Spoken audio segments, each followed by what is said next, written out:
জি বিকাশ, আমরা রাজধানী ২ আসনে উপনির্বাচনের খবর জানছিলাম। ঢাকার বাইরে নওগাঁ ৬ আসনে উপনির্বাচনে ভোট গ্রহণের তারিখ নির্ধারণ করা হয়েছে ১৭ই অক্টোবর। সেখানকার খবর জানাতে আমাদের সঙ্গে যুক্ত হচ্ছেন সহকর্মী AK সাজু। সাজু, এই আসনে আওয়ামী লীগ ও বিএনপির কতজন মনোনয়ন প্রত্যাশী রয়েছে, কি অবস্থা সেখানকার জানাবেন?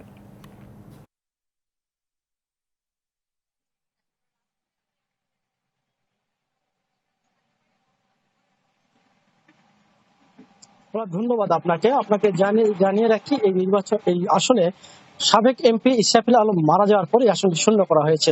শূন্য ঘোষণা করার পর থেকে এই আসনে আওয়ামী লীগের মনোনয়ন পেতে মোট ৩৪ জন প্রার্থী মনোনয়ন ফর্ম উঠিয়েছেন। আর বিএনপি সিদ্ধান্ত নেওয়ার পর কিন্তু বিএনপির এখন মাঠে ৬ জন প্রার্থীকে দেখা যাচ্ছে তারা নির্বাচনী প্রতিদ্বন্দ্বিতা করার মতো।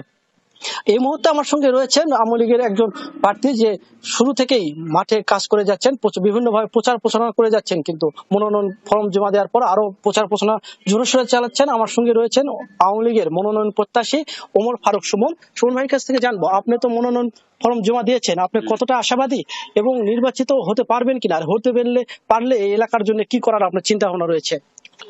দেখুন, আমি এই যাত্রায় বড় হয়েছি। এই যাত্রায় রায়নগরের সাবেক MP আমার বাবা। আমি দীর্ঘ ৩০ বছর ধরে আত্রায় মানুষের সাথে মেলামেশা করি। আমি ছাত্রলীগ করেছি।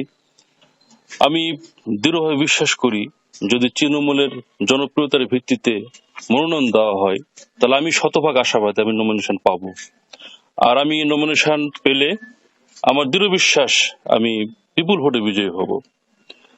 আর যদি আমি সংসদ সদস্য নির্বাচিত হতে পারি, তাহলে আত্রা রায়নগর আমি শান্তি শৃঙ্খলা প্রথমে রক্ষার পদক্ষেপ নেব এবং আত্রায় রায়নগরে 16টি ইউনিয়নের মধ্যে 12টি ইউনিয়নে বন্যায় প্লাবিত হয়। আমি এই বন্যা শহর রক্ষা বাঁধ সহ বন্যার যাতে প্রতিরোধ করতে পারে সেই কার্যকরী ব্যবস্থা গ্রহণ করব। আত্রাইতে বেকার যুবকদের কর্মসংস্থান করব। সন্ত্রাসী, চাঁদাবাজি, মাদক দমন করব এবং আত্রাইয়ের 3টি রেল স্টেশন এগুলো আরো আধুনিকায়ন করব। এছাড়া বিভিন্ন ধরনের হর্টিকালচার, সরকারি ফিশারিজ, যুব উন্নয়ন কমপ্লেক্স বিভিন্ন ভাবে যাতে আমি এলাকার অনেক বেকার যুবক আছেন তাদেরকে কর্মসংস্থান ব্যবস্থা করতে চাই। জি ধন্যবাদ আপনাকে। আপনাকে জানিয়ে রাখি, এই আসনে কিন্তু নির্বাচনের তেমন তোড়জোড় শুরু না হলেও কে পাচ্ছেন আওয়ামী লীগের মনোনয়ন, এটি নিয়ে কিন্তু জল্পনা কল্পনা চলছেন। কারণ রক্তাক্ত যে জনপদে মানুষ চান একটি যোগ্য নেতৃত্ব। এই ছিল আমার কাছে নওগাঁ থেকে নির্বাচনের সর্বশেষ খবর।